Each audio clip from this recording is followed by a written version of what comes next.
Hi friends, welcome back to DVR construction planning. ఇవాళ మన వీడియోలో లాస్ట్ నేను స్లాబ్స్, బీమ్, కాలం గురించి ఎక్స్ప్లెయిన్ చేస్తానన్నాను. కాకపోతే కాలమ్స్ ఒకటే ఎక్స్ప్లెయిన్ చేశాను. సో దాని కంటిన్యూషన్ అనమాట ఇది. స్లాబ్స్ అండ్ బీమ్స్ గురించి పూర్తిగా ఎక్స్ప్లెయిన్ చేస్తాను ఇందులో. ఓకే, స్లాబ్స్ అంటే ఏంటిది? స్లాబ్ అనేది ఒక రూఫ్. ఓకే, బిల్డింగ్ కన్స్ట్రక్షన్లో ఒక రూఫ్ అనమాట మనకి. దీనికి ఏమేమి మెటీరియల్ యూజ్ చేస్తారంటే cement, coarse aggregate, fine, steel bars, binding wires, water, shuttering material అనమాట. ఓకే, సిమెంట్ అంటే మనకి మామూలుగా తెలుసు. కోర్స్ అగ్రిగేట్ అంటే నథింగ్ బట్ కంకర్ అనమాట. ఫైన్ అగ్రిగేట్ అంటే శాండ్. స్టీల్ బార్స్ అంటే రాడ్స్, మనకి స్టీల్ యూజ్ చేస్తాం కదా, అవి బార్స్. బైండింగ్ వైర్ అంటే ఇది ఏంటంటే మనము జాయిన్ చేయడానికి టూ రాడ్స్ని జాయిన్ చేయడానికి ఒక థిన్ ఒక వైర్ ఉంటుంది, దాన్ని బైండింగ్ వైర్ అంటారు. Then water. షటరింగ్ మెటీరియల్ అంటే నేను లాస్ట్ వీడియోలో మీకు ఎక్స్ప్లెయిన్ చేశాను ఫ్రేమ్స్ అంటే ఏంటిది. ఇప్పుడు మనకు సపోర్టివ్గా స్లాబ్ వేసే ముందు సపోర్టివ్గా ఉంటుంది, దాన్ని ఇప్పుడు మీకు పిక్చర్ చూస్తే మీకు అర్థమైపోతుంది. అవి మనకు వుడెన్స్ అంటే చెక్క, వుడ్ రూపంలో కానీ మనకు ఐరన్ రూపంలో కానీ దొరుకుతాయి అన్నమాట. ఓకే, వాటిని యూజ్ చేయొచ్చు. నెక్స్ట్ స్లాబ్ ఎన్ని స్టేజెస్లో ప్రాసెసింగ్ ఉంటుందో చెప్తాను అనమాట. Slab laying process. స్లాబ్ లేయడానికి మనకు 4 ప్రాసెస్ ఉందన్నమాట. Okay, according to work arrangement, laying of RCC slabs can be done in 4 stages. Form work, binding and bending steel bars, spacing of steel bars, laying of cement concrete. Okay, ఇప్పుడు వచ్చేసి form work అంటే ఇక్కడ చూడండి, ఇక్కడ మనకు తెలుస్తుంది కదా, slab కింద రాడ్స్ పెట్టి దాన్ని సపోర్టివ్ అనమాట. యాజ్ పర్ మనకి కోడ్లో ఏంటంటే the form work should be as per IS 14687 1999లో to retain concrete form work or centering and shuttering is required, which provides this support to the wet concrete until it has gained sufficient strength to be self-supporting అనమాట. అంటే IS కోడ్లో మనకి ఏం చెప్పేది అంటే wet concrete ఇది మనకు ఈ సెంటరింగ్ అనేది ఎప్పటి వరకు ఉండాలంటే వెట్ కాంక్రీట్ అనేది డ్రై అయ్యి దాని స్ట్రెంగ్త్ సెల్ఫ్ వెయిట్, స్లాబ్ బరువు అది మోయగలిగేంత స్ట్రెంగ్త్ వచ్చేంత వరకు మన ఫామ్ వర్క్ షటరింగ్ అనేది సపోర్టివ్గా ఉంచాలన్నమాట. ఓకే, నెక్స్ట్ వచ్చేసరికి binding and bending steel bars. Okay, ఇది ఇట్లా దీన్ని ఇక్కడ మనకు జాయింట్స్ కనబడుతున్నాయి. జాయింట్ని బైండ్ చేయడానికి జాయిన్ చేయడానికి బైండింగ్ వైర్ యూజ్ చేస్తారు. At the time of designing the slab it is consider that concrete is strong in compressive strength but weak in tensile strength. So make the structure safe against the tensile strength. Steel bars are provided. ఇప్పుడు మనకు ఒక doubt రావచ్చు, ఏంటంటే slab వేసేటప్పుడు మనకు steel bars ఎందుకు use చేయాలి, concrete వేయచ్చు కదా మొత్తం అని ఒక ఐడియా, అంటే మీకు డౌట్ రావచ్చు. కానీ ఏంటంటే ఇప్పుడు మనం కాంక్రీట్ అనేది కంప్రెస్ అంటే దగ్గరికి ప్రెస్ చేయడంలో స్ట్రెంగ్త్ ఉంటుంది, కానీ మనకి టెన్జైల్ స్ట్రెంగ్త్ అంటే సాగే గుణం ఉంటుంది అనమాట. దానికి ఇట్లా సాగిపోతే బెండ్ అయితే ఇరిగిపోతుంది కదా. సో ఆ సపోర్టు మనము స్టీల్ బార్స్ ప్రొవైడ్ చేయడం వల్ల మనకు ఆ సపోర్ట్, ఆ స్ట్రెంగ్త్ అనేది మనకు స్లాబ్కి వస్తుంది అనమాట. సో స్టీల్ బార్స్ అనేది పెడతాం మనం ఇక్కడ. Okay, spacing of steel bars. Steel bars are diameters and its spacing in the RCC slab is calculated by designing the slab according to the load and span of the slab. Okay, steel bars diameter అయినా spacing అయినా ఇవి diameter అంటే ఏ బార్లు use చేయాలి, spacing bar to bar మనకి ఎంత spacing ఉండాలి అనేది మొత్తం మనం స్లాబ్ డిజైన్ క్యాలిక్యులేషన్లో మనము లోడుని బట్టి లెంత్ని బట్టి క్యాలిక్యులేట్ చేస్తాం అనమాట. ఎంత లోడ్ పడుతుంది మనకు, ఎంత మనకు పిల్లర్ టు పిల్లర్ ఎంత డిస్టెన్స్ ఉంది అని క్యాలిక్యులేట్ చేసి మనము ఆ spacing diameter of bar place చేస్తామన్నమాట. ఇన్ జనరల్లీ 12 mm, 10 mm అండ్ 8 mm diameters steel bars are used for RCC slab according to length of span of the slab. Okay, మనము జనరల్గా 12, 10, 8 mm మనము స్లాబ్ యూజ్ చేస్తాం. ఎందుకంటే ఎక్కువ యూజ్ చేసుకోవచ్చు కదంటే మనకు సెల్ఫ్ వెయిట్ ఎక్కువ అయిపోతుంది అన్నమాట. ఓకే, రెగ్యులర్గా యూజ్ చేస్తారు 10, 8, 12. ఓకే,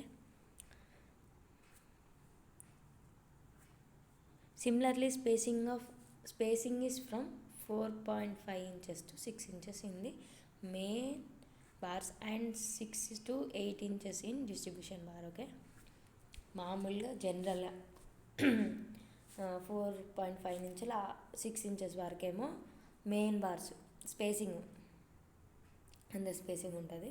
డిస్ట్రిబ్యూషన్ బార్స్కి ఏమో 6 to 8 inches డిస్టెన్స్ స్పేసింగ్. ఇట్లా డిస్టెన్స్ ఇక్కడ మనకు కనబడుతుందా, ఇంత స్పేసింగ్లో పెడుతున్నాను అట్లా అనమాట. ఓకే, డిస్ట్రిబ్యూషన్ బాస్ అంటే ఏంటిది, మెయిన్ బాస్ అంటే ఏంటిది కూడా మీకు తర్వాత వీడియోలో ఎక్స్ప్లెయిన్ చేస్తాను.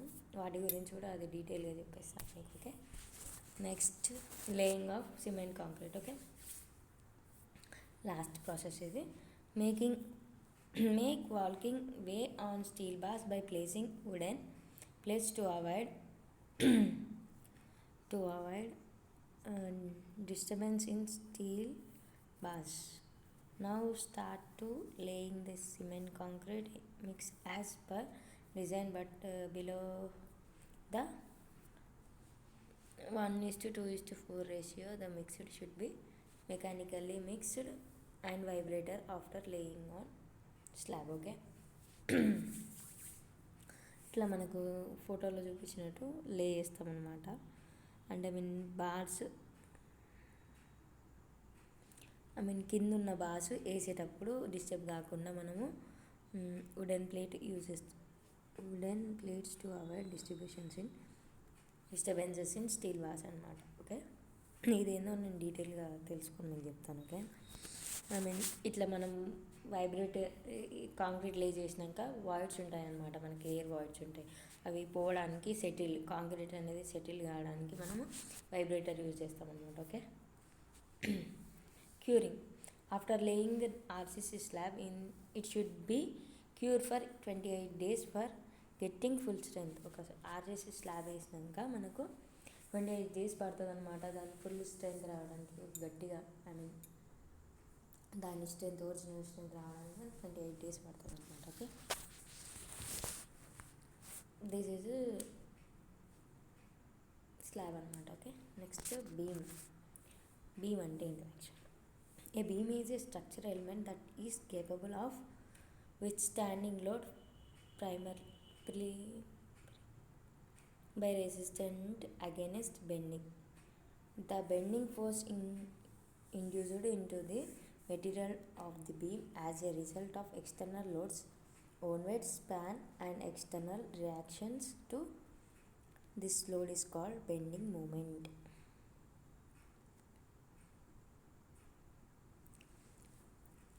అంటే బీమ్ అనేది ఏంటంటే లోడ్ అనేది మనకు కాలమ్స్కి ట్రాన్స్ఫర్ చేస్తుంది అన్నమాట.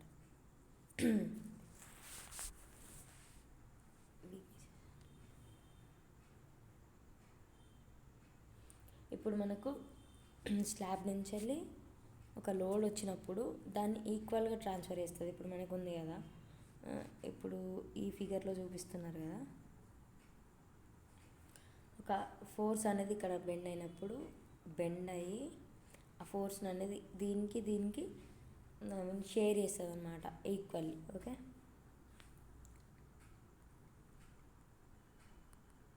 Next according to work arrangement laying of RCC beam can be done in 4 stages: form work, bending, same మనకి ఇంతకుముందు లాగానే స్లాబ్ లాగానే laying of concrete, curing. Okay,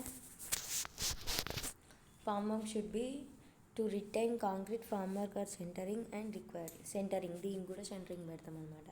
మీకు కనబడుతుందా ఇక్కడ, ఐ మీన్ ఫోటోలో ఇక్కడ మనము సపోర్ట్ బీమ్, ఇది బీమ్ అనమాట మనకి ఇట్లా, ఇది బీము, ఇది షటరింగ్ ఇక్కడ. ఓకే, ఇవి వచ్చేసి పిల్లర్స్, మనకు కాలమ్స్ అనమాట. ఓకే,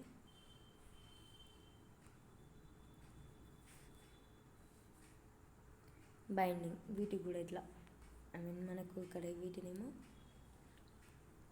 ఇట్లా హారిజాంటల్గా పెట్టి బైండింగ్ చేస్తారు. ఇట్లా మనకు పిల్లర్స్ లాగానే ఉంటాయి, వీటిని కూడా పిల్లర్స్ లాగానే మనం ఐ మీన్ బైండింగ్ చేస్తాం. Okay, at the time of designing the slab,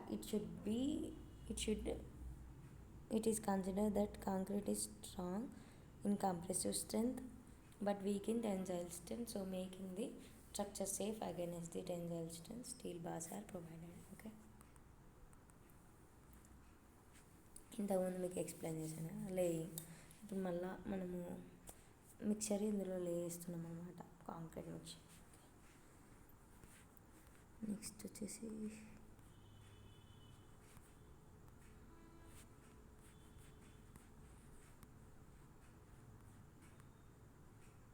curing అవుతుంది. ఓకే, దీన్ని కూడా సేమ్ క్యూరింగ్ చేసుకుంటాం. మనకు వాటిని తీసేస్తాను అనమాట, సెంటరింగ్వి. Okay, done with this video. ఈ వీడియో కనుక మీకు నచ్చినట్లయితే లైక్ చేయండి, షేర్ చేయండి,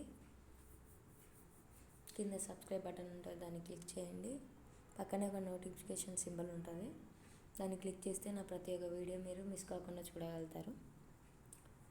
దెన్ మీకు ఏమైనా హౌస్ ప్లాన్స్ కావాలంటే కింద డిస్క్రిప్షన్లో నాకు FB లింక్ ఉంటుంది, ఇన్స్టాగ్రామ్ లింక్ ఉంటుంది, దాంట్లోకి వెళ్ళి సెర్చ్ చేసి ఐ మీన్ నా హౌస్ ప్లాన్స్ అన్నీ నేను అందులో పోస్ట్ చేస్తాను అనమాట, మీరు అక్కడ చూడగలుగుతారు. ఓకే, దెన్ మీకు ఏమైనా హౌస్ ప్లాన్ కావాలంటే నన్ను కాంటాక్ట్ చేయొచ్చు. నా కాంటాక్ట్ నెంబర్ డిస్క్రిప్షన్లో ఉంటుంది, కావాలంటే నోట్ చేసుకోవాలంటే నోట్ చేసుకోవచ్చు. My number is 9391539871. Okay, bye, see you in next video. Good night.